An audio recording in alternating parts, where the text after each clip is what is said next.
Selamat datang di konten yang sedang diburu oleh ratusan bahkan ribuan keyboard warrior di Indonesia, Son. Kenapa diburu ya? Jadi emang belakangan kita lagi sering bermasalah gitu ya, sama keyboard warrior gitu. Banyak yang memburu kita di komen-komen terutama, Son. Bahkan sampai konten-konten kuis sekalipun. Konten kuis kita diburu juga. Dihajar. Konten long form kemarin diburu juga kita, Son. Katanya terlalu banyak gimmick katanya.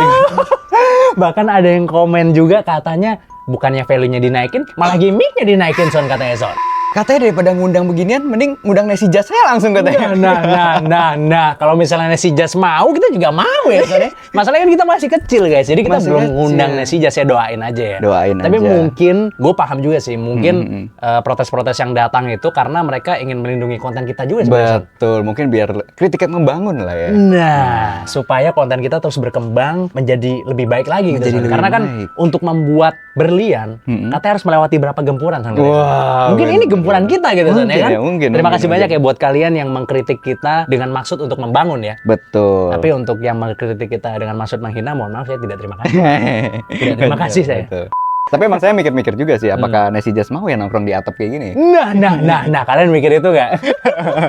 Pertama itu. Yang kedua, ya kita subscribersnya masih berapa sih, Son, ya kan? Jadi kalau kalian emang mau, ya subscribe terus kan? Subscribe, terus habis itu DM Nesi Jazz juga, suruh collab sama kita mau sama Nesi Jazz. Mungkin kalau misalnya di komen-komen di YouTube-nya Nesi Jazz gitu kan, undang ini dong, undang Richard Enson dong, nah itu mungkin bisa terjadi. Bisa terjadi. Kan? Atau ada yang bilang juga katanya, Bang, daripada ngundang bintang tamu kayak gini, mendingan ngundang Rocky Gerung yang asli, katanya, Son. Itu tolong ya dipikirkan lagi mungkin sebelum mengetik gitu ya. Nah. Rocky Gerung kan sulit untuk diundang ya kan? Tapi nanti mungkin ada masanya kita akan mengundang Rocky Gerung yang asli. Bisa ya, jadi karena yang palsu aja kita butuh 2-3 minggu buat ngundang. Untuk mendatangkan yang palsu aja kita butuh birokrasi yang berbelit-belit ya. Ya mudah-mudahan nanti kita mencapai di titik di mana kita bisa mengundang Rocky Gerung yang asli ya kan? Tapi yang pasti gini aja, karena kalian banyak yang mengkritik kita untuk membangun kita. Nanti kalau misalnya kita mau ngundang bintang tamu lagi, nanti kita bakalan minta pendapat kalian deh gimana. Mungkin kita voting ya. Kalau kalian setuju, komen di bawah dan jangan lupa juga follow Instagram Richard Enson ya. Nanti di situ biasanya kita pollingnya di situ ya soalnya. Polling ya, tapi ya tetap yang masuk akal ya. Jangan bilang, Bang ini mungkin ngundang Tokyo aja ya gitu kan. Nah, itu Anda yang ingin itu. Anda yang ingin itu kayaknya ya. Ya saya juga ingin sih. Jadi nanti pokoknya kita bakalan minta pendapat kalian juga kalau misalnya kita mau ngundang bintang tamu di kedepannya ya, tenang aja. Kita akan meng-include kalian juga ya, walaupun tetap keputusannya dari tangan kita dong, Son, tentunya, Son. Bener nggak? Jadi terima kasih banyak, tanpa berlama-lama langsung ya kita mulai. Di atas 12.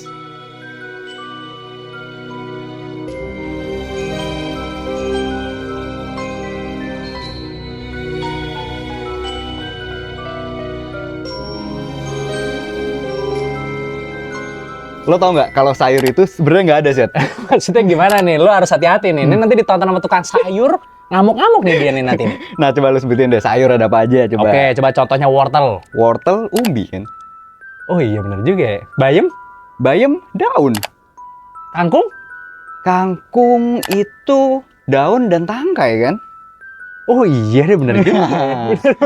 Nah kalau lu perhatiin itu kan sayur itu kan sebenarnya bagian tumbuhan yang bisa dimakan kan? Ya bener nggak? Bener. Nah jadi secara saintifik itu sebenarnya nggak ada kata sayur itu. Kalau misalnya kayak buah gitu kan sebenarnya didefinisikan bisa. Kayak misalnya dia itu punya biji. Jadi secara saintifik tuh bisa. Ada buah itu ada memang kalau di pelajaran biologi dalam struktur pohon tuh ada buah di situ. Ada buah kan. Jadi kalau sayur itu sebenarnya bahasa kuliner. Oh bahasa kuliner gitu bahasa kuliner. Jadi maksudnya di sini bukan bahasa ilmiah atau saintifik gitu ya? Bukan. Jadi nggak ada sainsnya sama sekali, nggak ada ilmiahnya. Jadi itu sebenarnya orang kuliner aja nyebut kalau ya tanaman yang bisa dimakan itu sayur.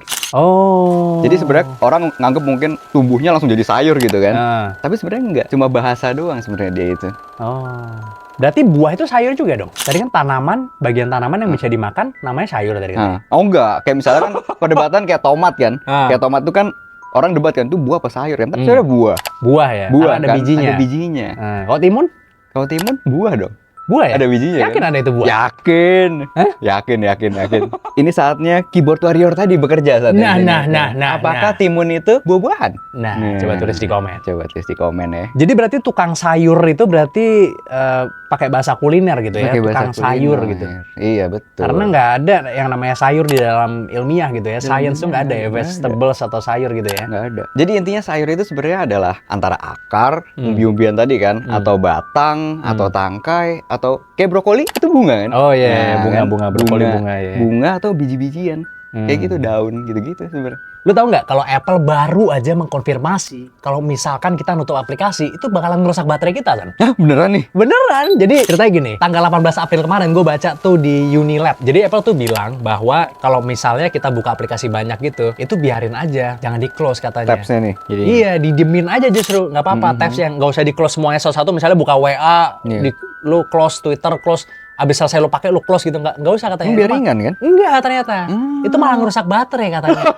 Katanya Apple. Jadi Apple nyalahin kita ini, Son. Wah. Bahwa kelakuan kita yang biasanya ini begitu, itu merusak baterai HP kita sendiri. Kata Apple begitu, Son. Soalnya kalau Android kan emang harus dibuang-buang kan? Katanya sih ada yang bilang begitu, karena RAM-nya kepake apa segala macam. Iya, gitu. iya, Tapi iya. ternyata Apple bilang, kalau misalnya aplikasi lo ada di background gitu ya, itu tuh kondisinya dalam standby mode. Jadi nggak bakalan makan RAM lo, nggak bakalan makan apa-apa sebenarnya, karena standby mode gitu. Iya. Jadi sebenarnya nggak apa-apa, dibiarin aja gitu. Oh ini mungkin kayak nyalain AC gitu ya? Kalau nyalain AC kan langsung listriknya naik parah kan? Jadi mending lama Dibiarin aja gitu. nyala terus. Dibiarin nyala terus Tapi aja. kan itu kan listriknya kan kemakan terus kalau kayak gitu. Iya, Tapi iya. ini kan dalam standby mode ini, itu ibaratnya baterai yang kemakan tuh sedikit banget. Iya, hampir nggak ada Noticeable, lah. hampir nggak ada. Ah. Maka dari itu, kalau misalnya kita buka aplikasi, udah nggak usah ditutup, biarin aja katanya. Kata Apple gitu. Tapi yang orang-orang nggak suka ini, Apple ini terkesan menyalahkan customer, Son. Iya. Menyalahin penggunanya. Menyalahkan penggunanya kesannya gitu loh. Kayaknya, oh ya baterai lo rusak karena lo sering melakukan ini, sering melakukan itu kan Apple sering begitu-begitu tuh. Iya kan? Yang jadi masalah itu sebenarnya itu. Jadi Gokil orang ya. rame gitu loh. Ini kenapa nih Apple mengkonfirmasi hal demikian gitu? Kok bisa gitu? Dan yang kedua, Son, orang rame juga. Kesannya, wah kita salah nih. Yang anak-anak muda nih ya kan? Ngapain kita nge-close-in? Atau kan kayak orang tua kita aja, Son, di mana setelah memakai aplikasi tidak di-close. Ternyata cara yang benar malah cara boomer, Son, ternyata, Son. Iya, ternyata boomer yang lebih ini ya. Ternyata boomer lebih tech savvy. Lebih jago Lebih jago daripada ternyata ya. kita ini, Son. Ya kan itu yang kedua yang bikin marah gitu, Son. Ya. Iya. Kalau kata netizen bukannya meningkatkan quality, malah nyinyir ya. Nah, bukannya meningkatkan quality malah nambahin gimmick. Itu mah komen gitu. Itu kita Komen kita kalau itu bukan komennya Apple ya. Tapi emang Apple emang kontroversial banget sih. Maksudnya kayak contohnya kemarin tuh ya kan yang kita pernah sempet bahas juga kan, yang Apple kalah tuntutan sama customer-customernya gitu kan. Iya, Para iya. klien-kliennya. Udah ngasih duit kan. Sehingga dia mau ngasih duit buat yang punya iPhone 6s sama iPhone 7. Gara-gara baterainya bermasalah. Iya. Bawaan pabriknya bermasalah Iya, katanya iya. gitu kan. Padahal kemarin CEO-nya baru datang ke Indonesia loh. Oh iya, Ketemu sama Jokowi juga nggak salah. Iya. Tapi katanya gagal ya, nggak jadi invest kalau nggak salah kan? Tadi kan mau invest berapa gitu, $12 juta apa berapa gitu buat bikin Apple Academy di Indonesia katanya. Tadinya begitu Iya, awal iya, mulanya. iya. Oh, iya. Terus ada yang nge-tweet bilang katanya mau buka pabrik katanya. Loh. Malah cuman Apple Academy kok pabrik, Iya. gimana ceritanya nih gue bilang kan. Cuman ya udah, ada orang berpendapat demikian. Tapi intinya sebenarnya dia tuh pengen bikin Apple Academy. Tapi dia nggak ada plan untuk bikin pabrik di Indonesia. Enggak sih. Nggak ada. Mungkin si Tim Cook itu kan pas datang ke Indonesia, mungkin pas lihat mungkin jam 8 pagi dia datang kan. Kenapa? Mungkin jam 9 pagi dia datang. Mungkin dia pikir jam 8 udah masuk nih. Tapi kok jam 9 ternyata masih ada yang makan nasi uduk gitu kan? Ada yang lagi ngerokok. Ada yang lagi ngerokok. Kok jam 9 masih ngantuk? Oh, datangnya pas lagi produktifnya nih, jam 9 pagi gitu kan. Pasti lagi kerja nih. Pas dilihat, loh. Kok smoking room penuh gitu. Loh. Kok banyak yang ngantri donat di Blok M siang-siang? Lu tau gak? Yang donat baru buka di Blok M sampai hari kerja siang-siang. Ngantrinya sampai berjam-jam. Ini orang pada kerja gak sih? Ternyata masih mending yang ini kan. Apaan? Kalau di Margo kan dari subuh kan kalau itu. Ternyata donatnya siang ternyata. Dari buka, sebelum buka. Sebelum buka udah ngantri, Son. Atau mungkin gini, Son, kenapa Tim Cook tidak jadi buka pabrik di Indonesia? Karena Kenapa, Zat? dia melihat video Let Him Cook di Indonesia terlalu banyak. Ini ngomongin gua apa gimana katanya? Belum datang udah diomong-omongin Let Him Cook katanya. Let Him Cook mulu. Kenapa belum datang udah digosipin katanya, ini negara nggak bener nih katanya. Gue bilang gitu katanya. Kenapa dibilang saya dimasak terus sama Kotbul ini? Belum datang udah digosipin katanya, negara nggak bener nih. Masih mana kemarin saya jam 10 datang ke sini pada beli pore semua lagi, kopi pore. Lo tau nggak ada pasangan kesambar geledek tapi selamat gara-gara bucin, Zat? Masa nggak mungkin lah, bucin itu kan pasti merusak harus menurut netizen. Nah, jadi case kali ini malah membawa berkah, Zat. Membawa berkah ya bucin Nah, ya baru kan? kali ini nih. Jadi ada pasangan bernama Dylan Corliss dan Lexi Varga. Mereka itu asal California. Oke. Nah, pada suatu hari tahun 2015, mereka ini lagi jalan nih. Mereka itu pada saat itu gandengan tangan, Zat. Jadi pas mereka jalan, terus tiba-tiba kedua pasangan ini jatuh kayak kesandung. Nah, yang cowok ini bilang kalau dia itu ngerasanya kayak dipukul sama besi. Nah, kalau yang cewek bilang ngerasa kalau dia itu kena gempa bumi. Oke. Jadi kayak hilang keseimbangan gitu kan. Pas mereka lagi jatuh itu, tiba-tiba ada orang yang datang. Bingung kan, kayak panik gitu. Bilang kalau mereka itu habis disambar geledek. Oh gitu ya? Hah? Ya beneran tapi nih. Beneran. Mereka panik kan. Yang datang ini juga panik. Kok selamat gitu kan? Terus akhirnya mereka itu datang ke rumah sakit, kayak ngecek kan. Karena mereka itu cuma ngerasa kayak pegel-pegel aja. Pas dokternya ngecek gitu segala macam kan. Si dokternya ini bilang kalau misalnya mereka itu beneran kesambar geledek. Nah, tapi diterima sama si cowoknya. Diterima sama cowoknya ini yang kesambar. Nah, karena mereka gandengan tangan, alirannya itu keluar dari kaki ceweknya itu. Jadi masuk dari kepala cowok, keluar dari kaki ceweknya. Kok bisa begitu? Geledeknya itu. Jadi Oh, iya? lewat aja gitu. Ya, Padahal kan kalau nyambung setahu gue, kalau kita megang listrik terus tangan kita lagi nyambung, itu lebih keras listrik yang kena ya, setahu gue. oh enggak sih. Ya itulah kayak ada eksperimen yang megang bola besi, tau kan lu? Mereka sambil pegangan semua. Nah, pas di ujung kan yang ngejebretnya kan, sepanjang orang ini kan nggak kesetrum. Oh iya Tahu kan lu kali ya, eksperimen yang kayak gitu kan? bener-bener iya. Jadi ternyata selamat karena dia gandengan Mereka gitu sebenarnya gitu. tangan, iya. Luar biasa nih kalau dibikin film nih, jomblo-jomblo nangis. Wah, nggak salah nonton video ini pun udah Netes sedikit kayaknya. netes dikit ya, Netes sedikit ya. bawang kan. Kalau soal petir emang banyak sih cerita-cerita sih. Kayak contohnya gue juga pernah lihat yang di Cina ya kalau nggak salah ya. Apa itu? Yang kalau misalnya petir mau nyamber kan katanya rambut pada naik kan, tau nggak? Udah pernah lihat deh? Oh iya, yang video di atas ini ya, atas gunung itu ya? Iya iya. Ya rambut udah naik ya? Iya rambut pada naik, itu ngeri tandanya banget sih. tandanya petir mau turun katanya. Iya. Makanya nonton kayak kaget kan, wih kok masih di sana gitu kan tulis-tulis. Iya. Tahu gue. Itu. Lo tahu nggak sih di Jepang ada penelitian yang gila banget, Son? Hah, gila gimana? Jadi gini, ada sebuah mikroorganisme yang namanya slime mold. Slime mold ini adalah sejenis fungus atau jamur yang biasa kita temuin di hutan-hutan, Son. Nah, yang keren dari slime mold, dia tuh punya kemampuan untuk menyelesaikan maze atau puzzle dengan seefisien mungkin, Son. Jadi ya kayak nyari jalan terpendek untuk mencapai ketujuannya lah. Kalau di eksperimen ini, itu makanan tujuannya. Pada tahun 2010, para ilmuwan dari University of Tokyo melakukan sebuah eksperimen dengan cara menaruh slime mold tersebut di antara gandum-gandum yang ditebar menyerupai posisi dari kota-kota besar di sekitar Tokyo. Jadi hal ini tuh dilakukan untuk mencari jalur paling efektif yang dapat menjangkau seluruh kota-kota besar di sekeliling Tokyo. Dan ternyata dalam 28 jam, slime mold ini berhasil menciptakan jalur kereta yang sangat efektif sehingga dapat membantu Jepang untuk merubah sistem subway-nya menjadi lebih baik lagi, Zon. Wah, bisa ya? Berarti dalam sehari doang ya sebenarnya ya?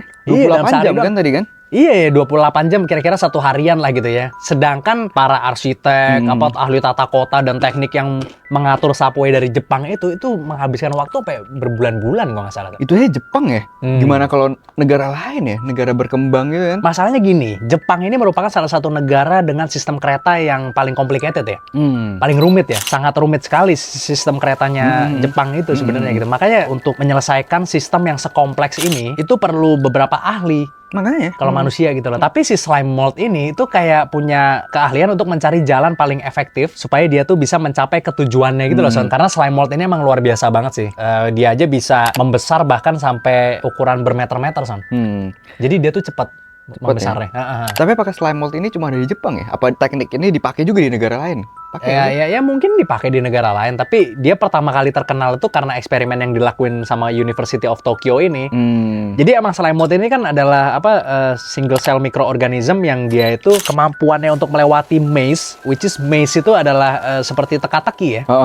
Beda loh sama labirin ya. Yang baru ngomong labirin gue. Iya, beda sama labirin. Kalau maze itu adalah teka-teki. Jadi kalau misalnya lo lewatin jalannya itu, lo belum tentu nyampe ke tujuan, Son. Tapi kalau labirin, selama lo jalan terus nih pokoknya nih, lo pasti bakal sampai ke tujuan. Which is biasanya di tengah tujuannya kalau labirin. Iya. Di tengah-tengah. Iya. Nah, slime mold ini itu emang efektif banget dalam bergerak gitu. Jadi kalau misalnya dia ngeliat ada makanan itu, dia pasti akan nemuin cara paling efektif untuk bisa dapetin semua makanan itu dengan bergerak sesedikit mungkin gitu, Son. Paham nggak? Jadi ibarat kalau kita biasanya lagi males, mager gitu kan, misalnya mau ngambil remote aja nggak nyampe gitu ya, atau males-malesan. Nah, ini sama sebenarnya ini. Slime mold ini males juga ini sebenarnya gitu. Jadi dia bisa nyari cara yang paling efektif supaya lu tuh geraknya sedikit aja tuh gimana caranya gitu loh. Tapi emang itu sih kayak yang Bill Gates ngomong itu, tau gak sih lu? Kenapa? Yang dia lebih demen ngerekrut orang males ya. Oh gitu ya? Jadi supaya orang malas itu tahu kerja yang paling efektif dan efisien gitu gimana. Nah, karena kan nggak mau kerja capek-capap kan. Iya benar. Nah, cari shortcut terus, cari jalan pintas. Jalan pintas ya. Tapi jalan pintasnya tentunya beda dengan yang sedang nonton ini, Son. Jalan pintasnya sudah masuk beda. Sudah pasti kalau Anda datang ke pesugihan. Ya kan? Atau judi online itu bukan jalan pintas yang dimaksud Bill Gates pasti kan? Betul. Jadi bukan tiba-tiba pengen cepet kaya, enggak gitu. Maksudnya kalau ada problem, dia tahu cara termudahnya. Termudah, untuk melakukan, untuk menyelesaikan masalah, bukan menambah masalah. Nah. Lo tau nggak kalau lo disamperin kucing, artinya aura lo jelek, Set? Oh ya, ini gue pernah baca juga nih. Ada juga yang bilang katanya kalau misalnya kucing itu cuma deketin orang yang nggak suka sama dia kan. Bertepuk sebelah tangan temannya kucing. Jadi katanya kucing itu bisa menyerap energi jelek kita dan diubah menjadi energi yang baik atau dinetralkan. Makanya kucing itu sebenarnya suka dikaitkan, apalagi di zaman dulu ya, dengan penyihir-penyihir atau yang mistis-mistis. Iya. Kan karena mereka kan banyak energi negatif ya. Makanya kucing itu dipakai buat menetralisir. Jadi supaya nggak terlalu banyak. Oh, ini maksudnya energi negatif di sini tuh apa maksudnya? Ya kayak misalnya mungkin kalau zaman sekarang ya posisi lo lagi sedih atau lagi marah misalkan. Atau bahkan bisa juga bawaan. Ya kan? Gitu ya? Kayak misalnya bentuk kesialan juga bisa kan? Oh iya, ada orang yang merasa dirinya apes gitu ya. Sampai mandi kembang. Daripada mandi kembang mungkin lebih enak meluk kucing. Atau mungkin kalau yang versi kotanya cukur rambut, Son, botakin rambut. Iya benar juga. Benar juga. Mandi kembang kan versi desa itu. Atau lempar koin biasanya. Siapa itu? Itu tradisi siapa itu? Tapi ada emang beberapa teori. Ada yang bilang kalau cukup dideketin aja. Ada yang bilang pas masih tidur. Katanya kucing itu mempunyai misi kan ya? Misi? Jadi bukan capres aja yang punya misi. Jadi ternyata kucing pun punya misi. Bukan hanya Tom Cruise aja berarti. Itu impossible kalau itu. Misinya apa? Nah, jadi misalnya kayak pada saat malam atau apa ya. Jadi kucing itu kan kadang suka ngedeketin lu kan. Lu kan punya kucing kan? Iya. Nah, dia bisa ngedeketin lu. Jadi dia tuh nyerap energi jahat lu. Oh gitu ya? Dan ada yang bilang juga selain ke tubuh, selain ke badan lu, itu dia juga bisa ke rumah, ke area sekitar. Jadi kayak misalnya dia suka samperin area mana, apa segala macam. Mungkin dia diam di situ apa. Nah, itu dia lagi ngenetralisir, Set. Oh gitu ya. Ada juga yang bilang kalau misalnya dia udah nyerap banyak, itu dia ngeluarin atau ngebikin positif dengan cara dia mengeong. Ada yang bilang juga jadi lemak. Oh, jadi gemuk gitu maksudnya. Jadi gue simpulkan ya, energi negatif yang diserap sama kucing ini cuman pas kita lagi down aja maksudnya moodnya gitu. Mungkin bisa kalau disantet juga bisa mungkin. Itu mah ayam cemani. Apaan ayam cemani? Ayam cemani. Ada ayam cemani yang biasa dipakai buat nyantet orang tuh. Ada apa? Di Indo nih? Di Indo. Ayam yang bentuknya hitam semua. Jenggernya hitam, mukanya hitam, paruhnya hitam. Kalau hitam gue pernah lihat, cuma kalau hitam semua gue nggak tahu sih. Hitam semua. Iya, ayam cemani ada namanya. Aduh, tolong diedukasi ya. Penonton di komen, tolong diedukasi ayam cemani. Penonton di komen. Gue penasaran sih, ini di Indo doang apa di luar negeri ada ya? Di luar negeri, gue nggak tahu. Gue justru taunya di Indo untuk semacam ritual gitu lah. Karena semuanya hitam tuh, serba hitam tuh. Kesana jadi kayak ayam setan nih. Ayam cemani itu. Iya, bener-bener unik banget. Ayam cemani itu unik banget. Lo udah denger konspirasi Jerome Pauline belum? Enggak, gue rame banget tuh, gila. Awal mulanya kan viral banget tuh di Twitter ya kan, gara-gara katanya Jerome Pauline kok tiba-tiba ngedukung timnas U23 ya. Padahal sebelumnya kayaknya nggak pernah nonton bola gitu kan. Orang-orang bertanya-tanya gitu kan maksudnya kan. Sampai viral banget tuh Son di Twitter ya kan. Gue bingung kan. Lah masa gara-gara orang yang dukung Indonesia aja viral, kenapa ya gitu kan. Netizen nih kurang kerjaan apa gimana gitu kan. Nasionalis kan. Iya, bagus dong kalau dia ngedukung Indonesia ya kan. Gue cek abis itu ya kan. Ternyata orang-orang tuh nggak mau Son malahan didukung sama dia Son. Netizen tuh nggak mau dia ngedukung timnas. Gara-garanya ada teori bahwa apapun yang didukung sama Jerome Pauline bakalan kalah, bangkrut, atau mengalami kesialan Son. Wah, gila sih. Emang ada apa aja sih? Contohnya nih, yang pertama ya kan, dia kan pernah jadi BA-nya salah satu aplikasi itu ya kan, yang dari Z. Nah, itu nggak berapa lama kemudian bangkrut Son katanya Son. Iya bener 2 tahun kalau nggak salah, 2 tahun setelahnya bangkrut. Agak lama sih sebenarnya sih, agak lama bangkrut. Pertama itu. Terus yang kedua, dia pernah collab sama member JKT48 yang namanya Yuvia di tanggal 27 Maret. 3 hari kemudian di tanggal 30 Maret, Yuvia JKT48 graduate. Wah, keluar ya? Keluar dari JKT48. Ya kan? Terus yang ketiga, abis dia nyanyiin lagu Silhouette, lagunya Naruto tuh, yang dinyanyiin sama band Kanabun kan. Nggak berapa lama Kanabunnya bubar Son. Ya kan? Sama yang paling absurd banget dan yang paling kampret nih emang netizen Indonesia. Kelahiran dia yang tanggal 2 Mei 1998 itu dikaitkan dengan kejadian 1 Mei 1998. Son. Ini paling kampret emang netizen Indonesia. Itu heran juga nih ya kan. Dikait-kaitin gitu.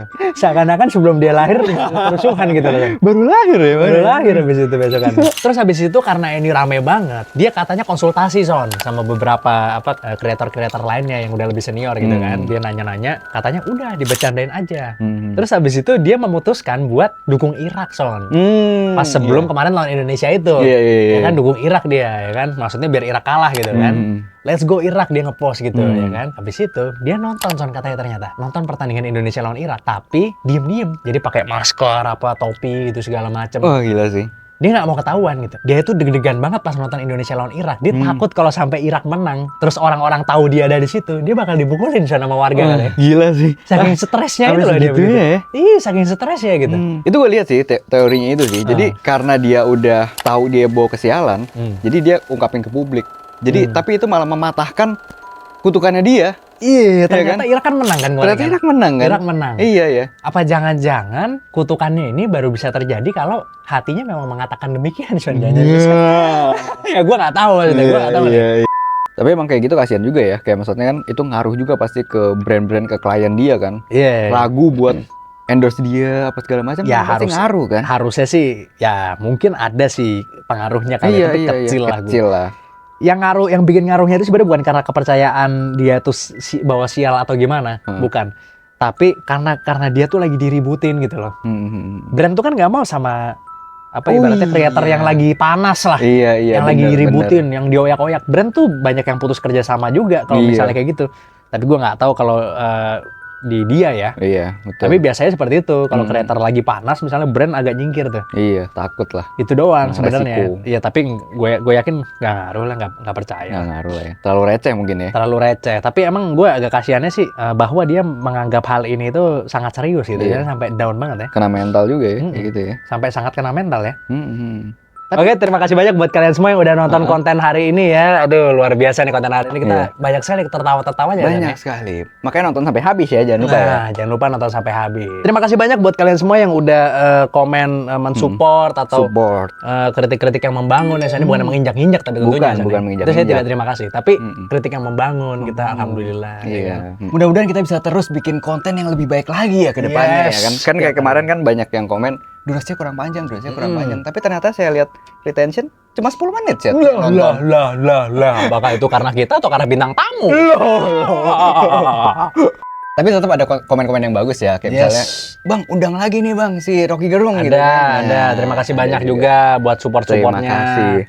Lucu nih gitu kan. Ada yang merasa lucu juga ya. Memang ya lucu itu subjektif ya. Ada yang merasa lucu, ada yang tidak ya wajar gitu. Ya kita berterima kasih juga lah atas dukungannya gitu ya guys ya. Jadi sebenarnya video kemarin itu seperti loyalty test ya Son ya. Oh iya. Loyalty test. Bener. Apakah kalian benar-benar tetap menonton sampai habis ketika durasinya sangat panjang dan bintang tamu tidak sesuai dengan hati kalian?